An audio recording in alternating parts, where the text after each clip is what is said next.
The Three Caballeros was released in 1944 and is the 7th Walt Disney animated feature film and follows Donald Duck, who receives gifts on his birthday, which include traditional gifts and information about Brazil and Mexico. And along the way, he hangs out with his friends, the Green Parrot, Jose Carico, and a new friend, Panchito Pisteles, and together they make up the Three Caballeros. The Three Caballeros serves as the second part to Walt Disney's Goodwill Tour of South America, but unlike the previous film, Saludos Amigos, which was funded by the US government, the Three Caballeros was created by Walt Disney and his team as their next big film to follow after Bambi, but taking ideas they came up with during the making of Saludos Amigos into this film. The Three Caballeros is a very interesting movie to talk about from its bonkers story and weird visuals, but sadly I find it to be one of the weakest Disney films I've ever seen,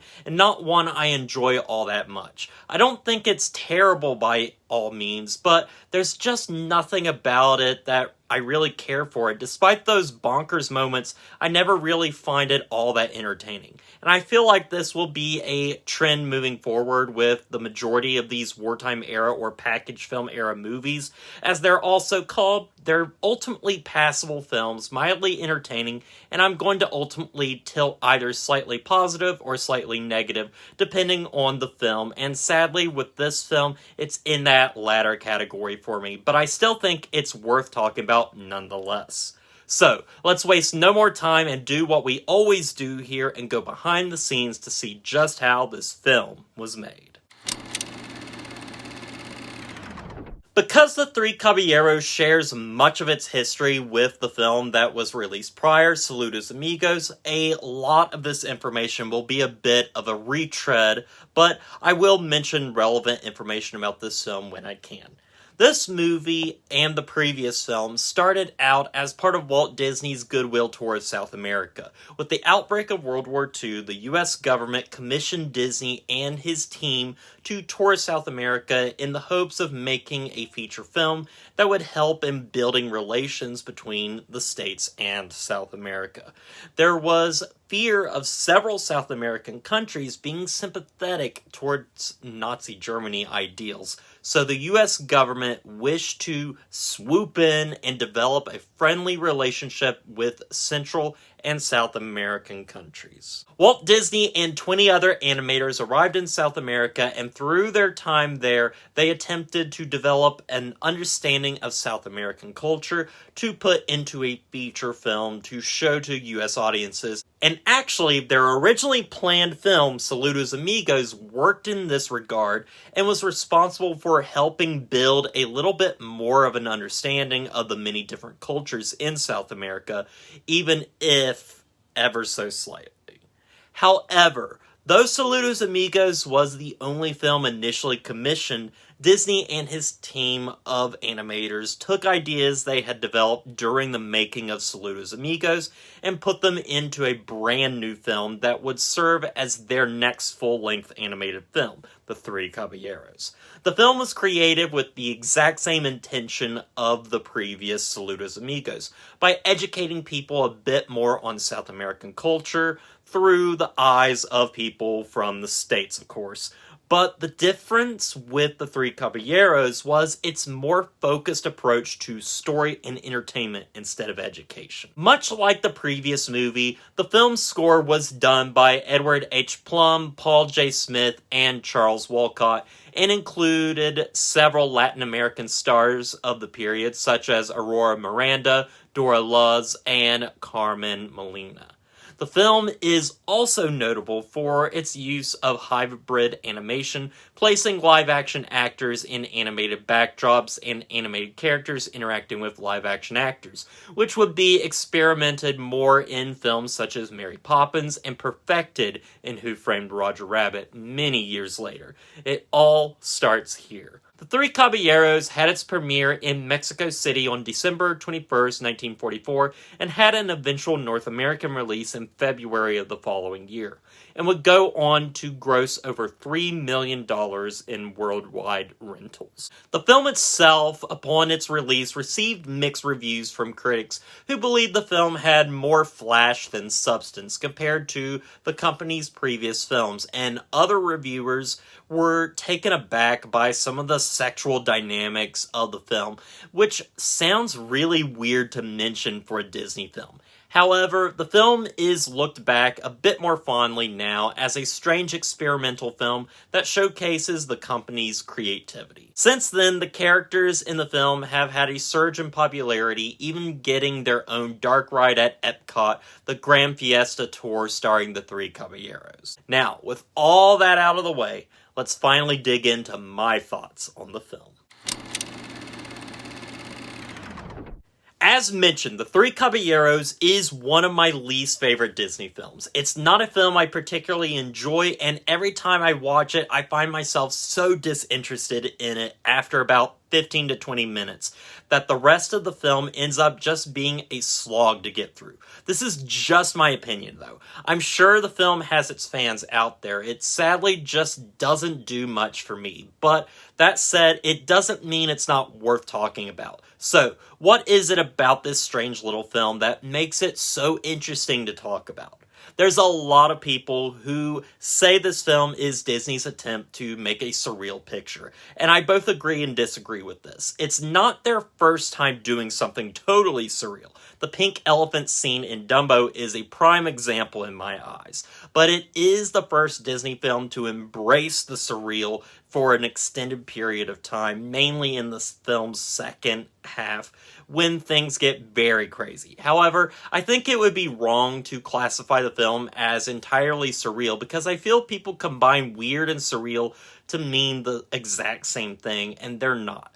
This film is very weird. It's a bizarre little film, but only some moments I would classify as surreal, and that's due to much of the film's abstractness. The film starts out pretty straightforward with Donald Duck receiving birthday gifts, which leads to several shorts that play for him about South American culture, and these shorts honestly feel like leftover ideas that didn't make it into Saludos Amigos, as they're much more educational than what comes after.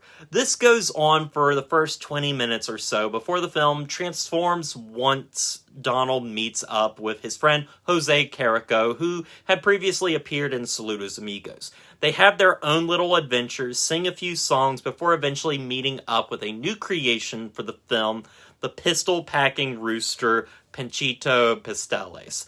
And it's here the film gets really weird. I have to say, I appreciate the weird elements of the film. I love animation, and I love it when animators get to be super creative, and The Three Caballeros, for sure, is a sight for the eyes. I think the animation, though cheaper than a lot of other Disney films prior, still manages to look great and distinct, especially the colors, which pop right off the screen, and the fluidity of the animation as well. I feel like it's an underrated aspect of the film, as many just focus on the film's weirdness, but yes, I think the film looks great, and I like how weird the film gets. There's really some enjoyment in that, even if it gets a bit too weird in some spots, especially when you get towards the film's climax, and you have Donald Duck lusting after women on a beach and chasing after them. There's some really horny aspects to this film that are fun to experience because of how out of place they feel, but they end up just feeling bizarre and out of place at the same time. I also have to bring up how this film unites animation and live-action elements together, and I think for the most part, for 1944, this looks really great, especially when you have the animated characters interacting with the real world. It's a different story when it comes to real physical humans interacting in an animated space, because it just ends up looking like they're standing in front of a screen, and the animation in these moments just doesn't look that clear. But still, I'm happy they attempted doing something like this. I also love the music for the film. The songs easily get stuck in your head and are energetic, such as the title song, The Three Caballeros, Baya, and You Belong to My Heart being some of my favorites. However, with all of those positives I've listed, it's ultimately just a film I appreciate, but don't really care for. I find it just kind of boring and hard to sit through, and it takes too long to get to those crazier moments that everyone talks about, and by that time, I'm just disinterested with the film that I can't appreciate some of the more surreal and weird aspects of the movie. I feel like the film just ends up being two different things. It starts off as a continuation of what was done in Saludos Amigos, and by the end becomes something different, and I wish it had just decided to be one thing instead of attempting to do both. It also just feels like something that would have better been served in a short than a feature film. There's a lot I appreciate about The Three Caballeros, but not a whole lot I can say I actually enjoy. It's a weird little film that is beyond creative, but it's ultimately just a slog for me to watch. It's one of my least favorite Disney films, but that doesn't mean I don't think it's worth watching. It's worth seeing for its creativity alone, and its use of hybrid animation, but it's not one I dwell on much. Saludos Amigos and The Three Caballeros are far from the best Disney has to offer, but I think their history is the most fascinating thing about them, and I feel mostly the same about both films. It's just I lean more positive for Saludos Amigos and more negative with The Three Caballeros. But with all that said, I'm going to give The Three Caballeros a 5 out of 10. This is the first Disney animated film so far that I really just didn't care for, and it was bound to happen. But I would never go so far as to say this is a bad film. It's just a very meh, below average film to me that just doesn't offer enough for me to actually enjoy. But it will be interesting moving forward into the wartime era as we look at more of the smaller films that came out during this time.